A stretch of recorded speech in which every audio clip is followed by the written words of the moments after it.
when they get to a certain age where they're like testing to see like just what they can do, what they can get away with. They're testing the boundaries.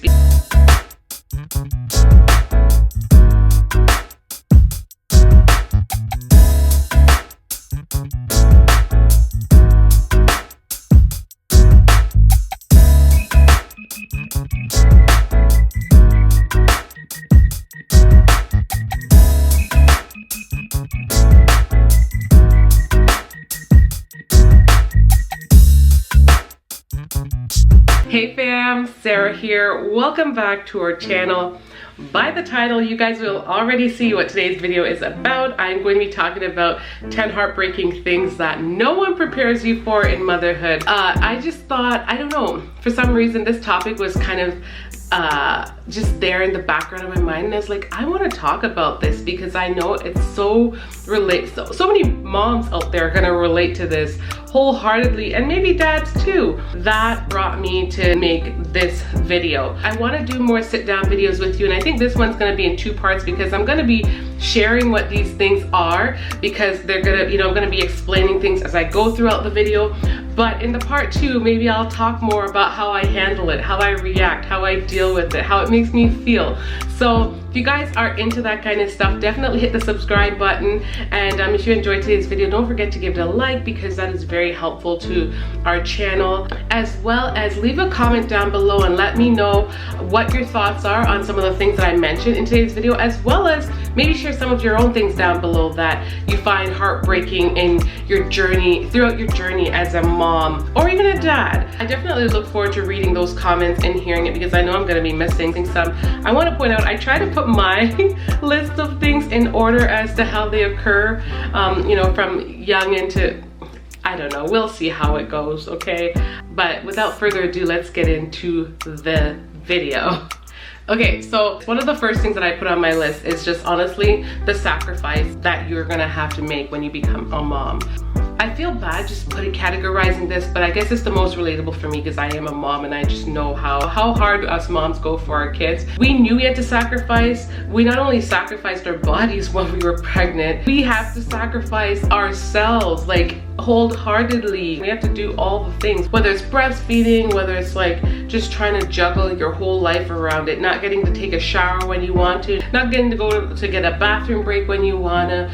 It's just always about our kids. When they're small, they need you, and when they're big, they need you. It's just like an ongoing battle, and it's a big sacrifice. For me personally, hubby and I got married young, so a big part of it for me was sacrificing my career. I had an idea of what I wanted to do, but then I had this whole baby, and I'm like, oh my gosh, like I want to be there for them in a way that just I never had before.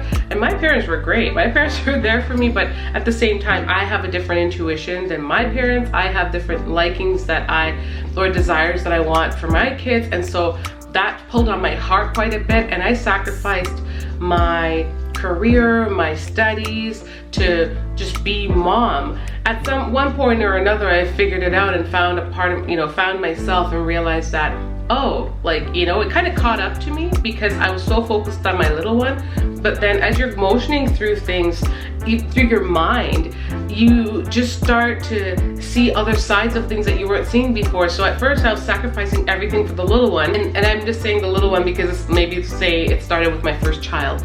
But then I kept looking at the little one and seeing all that I wanted to do for them. And a part of the journey was also showing them what they can do in life. And that meant mom wanted to earn her own degree. And so that became a new journey for me.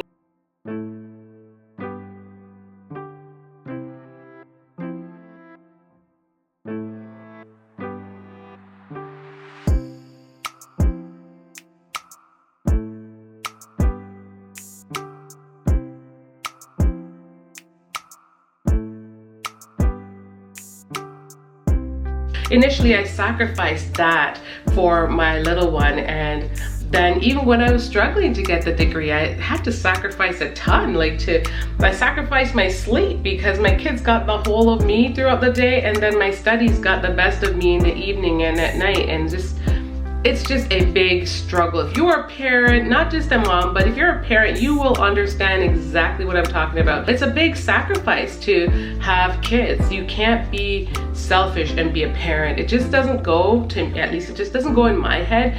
You really have to be very sacrificial. Another thing that I found like challenging or heartbreaking in motherhood is just like the decisions that you'll have to make, and there are gonna be so many of them because you know you just always have to make decisions, and there's some of them are just going to be heartbreaking. Whether to go back to work, those are heartbreaking decisions because I mean you either get heartbroken from losing half your income or you get heartbroken from leaving your little one behind. Mine would probably be the latter, but at the same time, like it's hard.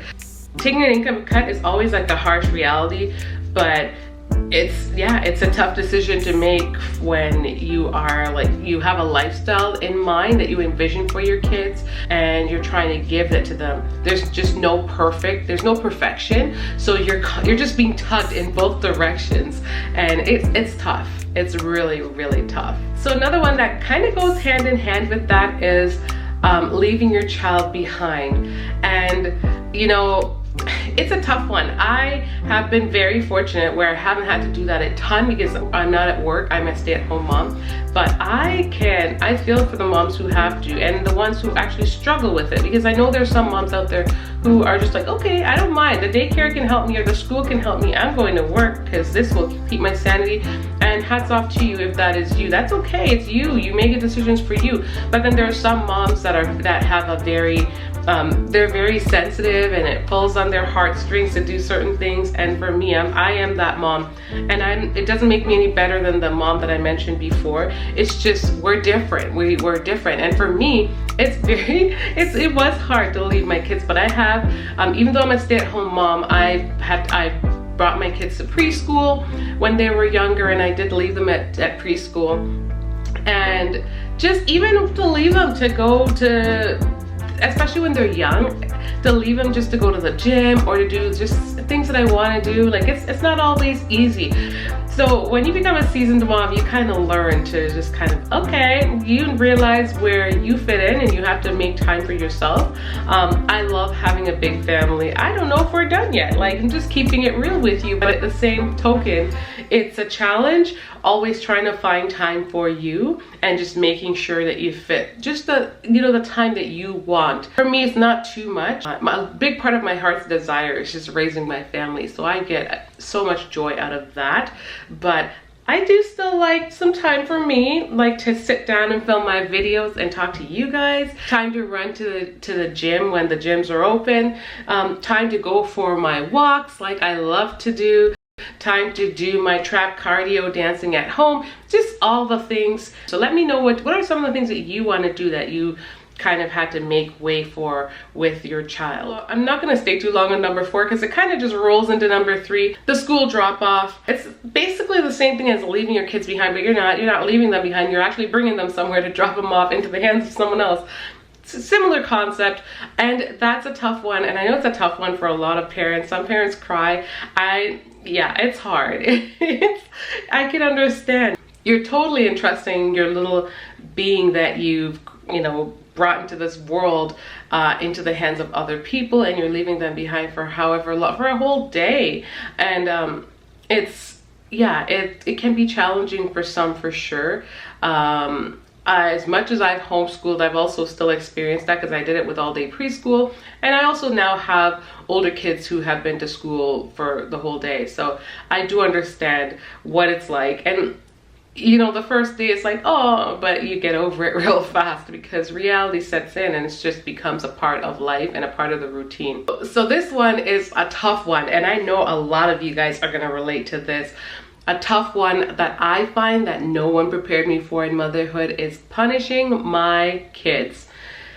Oh my gosh, who said it was going to be that hard? Like, you have to, it's not always easy. Like, you hate, especially when they're little, when you do have to teach them because you want to teach them right from wrong, but you punish them. And just the response sometimes just gets you, like whether it's them crying or whether it's them pouting or whether it's the attitude. It can be hard, and sticking to the punishment is the key. Like you say, okay, so I'm gonna take this away, and then here they are with it the next minute. It's a tough one. It's a tough one. When things are going perfectly fine, you're just like, oh, you just want them to have the world, and you want them to be happy and just have all the joy. And it's just, I find it hard. So let me know down below if you guys find that one hard too. Oh my gosh. I don't even know if I should mention this one. I wasn't ready for this one. I wasn't ready. I don't even know how to sum it up into words, but this one is like, I try to say it in a way that just doesn't make it sound bad. When your kid favors one parent over the other, and I don't want to take it to heart, okay? I'll explain myself. So let me explain. It's like you love on your kid, especially being a mom. You know, you're the one that you carried them, you birthed them, you are breastfeeding them, you're doing all the things for them, and then they're like, daddy, daddy, and it's all about dad. And, or, you know, when they get to a certain age and you're like, you punish them or something, and it's like, I'm gonna go to my daddy. Like, sometimes it just hurts. It's like a little jab, like, huh. Like, I'm just like, oh my. You kind of just, you feel like you're just that person. You're always that person. You're there for everything else. And then all of a sudden, Mr. Superhero just walks out of nowhere. He doesn't have to do anything. He doesn't have to lift a finger. And I'm not saying that my husband doesn't lift a finger. It's not like that. But I'm just saying, he doesn't even have to try. He doesn't have to do anything. And right away, he's like, oh, I want my daddy. Or the child wakes up and you go to give him a hug and they're like, oh, where's my daddy? Or I want my daddy, you know? I'm just like, what about me? I'm not chopped liver. It's all fun, and it's all fun, but I'm not gonna lie, it can still hurt. I know I'm not the only one who's struggled with this, or, you know, when I say struggle, it's not like that deep, but it's still, I still feel some type of way is what I'm trying to say. And I definitely don't take it personally because I'm so fortunate, I'm so blessed. I'm grateful that my kids have their dad, and to have that kind of feeling and that kind of experience. I too was that girl. I have a phenomenal father. So I, you know, whenever my kids have that kind of relationship with their dad, I'm just like, as much as I'm like, ah, like, you know, and sometimes it just makes me want to tear up a little bit. At the end of the day, it's all good because I love and respect and value that relationship that they have with their dad wholeheartedly, because I'm that girl. I have that kind of relationship with my dad, and I just feel happy for them that they get to have that. Okay, so this one is another one that can be super hard, and it's arguing with your kids. And so obviously this one kind of comes about when they're a little bit older, though some moms might beg the differ and say, my little one argues too. But I think it's, as they get a little older, it gets harder when they get to the stage where they start feeling like, oh, look at me, I'm grown, I'm on the same level as you as mom and dad. My girls are really good girls, but they are not perfect, and they're also kids. And when they get to a certain age where they're like testing to see like just what they can do, what they can get away with, they're testing the boundaries, because that's how they also learn. As much as it's like stressful for us parents, that is how they learn.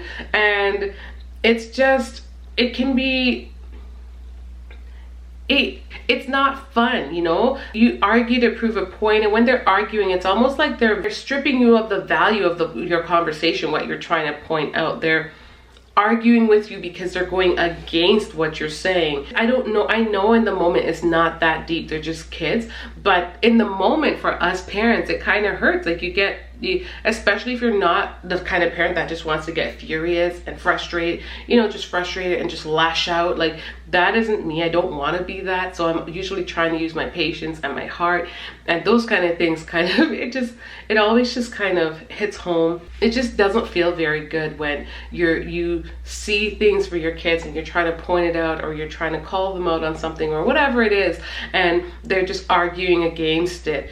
Like I said, it's them trying to figure out themselves. It's also them learning to stand up for themselves or speaking up for themselves. They're people too. but at the same token, it doesn't feel that great from the parent's perspective, because there's a reason why you were talking to them about whatever it was, and there's a reason why you made that point, and you kind of want that point to be heard and respected and perhaps listened to, but you know, kids are kids. So that said, it brings me to this next one, and this one is also really hard for a lot of parents. I know that it's not easy. Apologizing to your kids when you feel like you have done wrong. And when I say done wrong, I'm talking about like maybe you may have gotten upset or said the wrong thing or got frustrated or used a word that you didn't want to use or whatever it was, overstepping boundaries in one way or the other.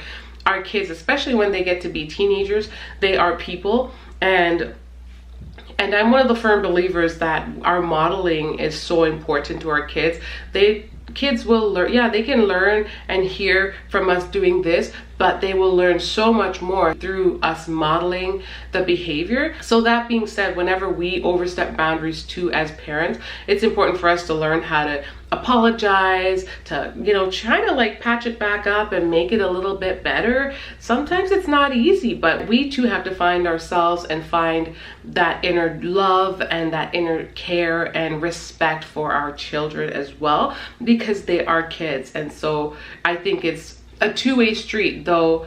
Your kids should definitely respect your parent. You know, kids should definitely respect parents. You are the authority, you're the one that takes care of them, you're all those things. But I also think like it's important to respect one another, because I don't believe in the kids having to respect parents, but the parents literally just talk down to the kid just to make them feel little or small. Like that kind of stuff is just not, you know, so that's not really what I'm talking about. So this last one here is somewhat like a finale. I feel like there's just so many other ones in between that I could have thrown in there, but this one here is one that I'm approaching, and it's like preparing your kids for the world. And yeah, every step of your kids' life as they're growing, you are technically doing that. You're technically preparing them for the world. However, when they get to be like a teenager, they're like literally months away from turning 18, that's hard. You're basically preparing them to be like, okay, they're like a step away from walking out the door. And I don't think nothing in the world can really prepare you for that. There are moments when you may butt heads with your kids and you feel so challenged that you're like, okay, yeah, you know what? Like you can't just wait for them to get out there. But in the reality, you don't want that. Like, they're gonna go out there regardless, but preparing them for the world is not easy. You just want to ensure that they're well, that they're taken care of, that they are loved well, that they take the values and all the things that you taught them. You just really want to make sure that those things are there, but it's not, you know what I mean? But so preparing them is it's just a reminder every day that they're just growing up, and that's never easy. I look at my 3 girls, and if you guys are following me on Instagram, I posted a picture of the girls like 6 years back. I couldn't like wrap my head around just how tiny they were, like how cute and little they were, and now they're getting so big. So that's just, it's heartbreaking for sure. And when I say that, there's also a lot of joy in watching your kids grow. It's a blessing that we get to see our kids grow. And yeah, it's fun because they're different stages of it is all so fun. It's fun when they're finding themselves at a young age and their character and personality starts coming out. It's fun when they're mid-age where they can start understanding certain things and watch certain movies. It's fun when they're like a certain age with you, when you can sit and watch shows together and do more things, go on your favorite rides, or you know, just have certain chats and things like that. So different stages are definitely enjoyable, and you definitely are preparing them every step of the way, but it's not the same as when you are just like, oh, like a step away from saying goodbye. Okay, maybe not saying goodbye, but you know what I mean, like sending your kid out there into the world. But yeah, guys, I really enjoyed that chat. You know, honestly, since completing my degree in psychology, I chose psychology for this kind of reason. A, I have the gift of gab, but B, I love to chat and talk about these subject matters. I have the mindset and the tools to convey and share this kind of energy and share various topics and things like this with you guys. And I'm not trying to toot my own horn. I'm just talking about my gifts, and my gifts come from the Lord. So it's a gift that I've honed in on, and I know where it comes from, and I feel really, when I'm talking about it, and I think you guys can sense it too, I don't have to force anything. I'm just talking and I'm just being me, and it's coming right from here, and I feel so good about sharing this kind of stuff with you. So if you guys want to see more, and if you guys have various topics that you want me to touch base on, I would love to talk about them or touch base on them or answer your questions. Leave your comments down below. As well as for those of you guys who just love to come on for vlogs, I do like to post one weekly vlog in the midst of it all. I do like to post 1 or 2 weekly vlogs in the midst of it all. For those of you who like to watch the grocery hauls, I do want to keep those coming. Maybe I will start incorporating some more food in that, but I want to do this. This is my passion, to sit down, to share with mom, to share and relate, and to just be a friend to moms all around the world, or who just need some advice. I definitely would like to do that with you guys. So thank you so much for tuning in. If you watched all the way to this point, you are a G. I love and appreciate you. Thank you so much. Definitely also share this video if you guys think anyone out there could use this video and can relate to it. There's something that feels so good about just knowing that you're not the only one, and that it's okay, you know, it's okay to feel these things. I think a big part of it is just the way we respond to them. So definitely stay tuned for part 2 to hear how I deal with and handle my battle with these particular things that I mentioned in today's video. Thank you so much again, guys. Bye. Much love.